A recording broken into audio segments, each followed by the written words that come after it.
The pandemic has caused many small businesses in Colorado to go under.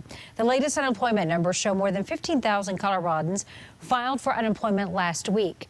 But a CPS4 investigation has found even as the pandemic was leaving the state budget in tatters, some state agencies handed out pay raises to executives already making six-figure salaries. CBS4 investigator Brian Moss dug into those state records, found those curiously timed raises. Brian now joins us from the Capitol.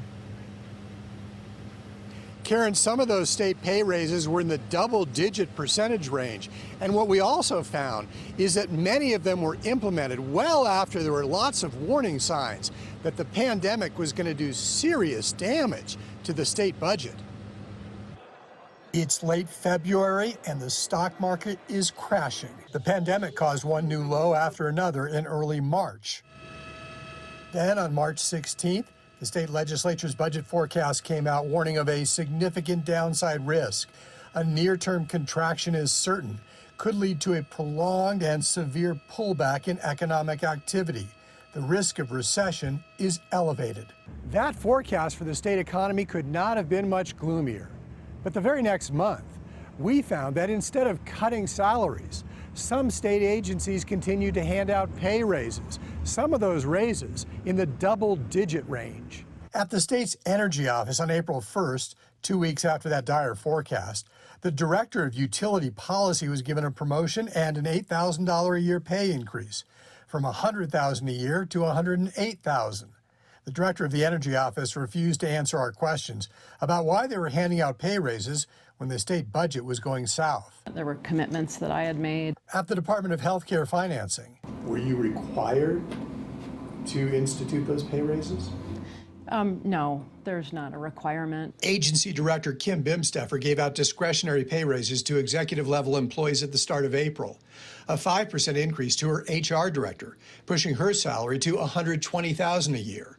A 9% increase to another executive administrator, taking her to $148,000 a year, and an $8,000 increase to another executive, raising her salary to $158,000 a year. So it might be that somebody was getting a pay raise because they were doing 2 roles, in some cases 3 roles. Bimsteffer says the raises were lower than previous years, and besides, she said, staff salaries are less than 0.5% of her agency's budget. I will stand behind the decisions we've made. They are good decisions. They are sound decisions. At the Department of Regulatory Agencies in April, one six-figure employee got a 12% pay increase, another a 6% increase.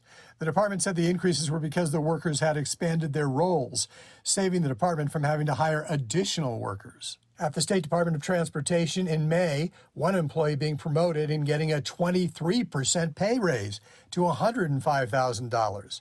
Another worker got a promotion and 15% pay increase to $115,000 a year.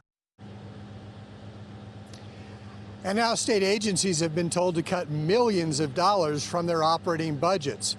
Today, a Republican state representative said that large raises for state employees should not be included in the state budget, with so many Coloradans having lost their jobs and struggling to pay their bills. Reporting live from downtown Denver, I'm Brian Moss, covering Colorado First.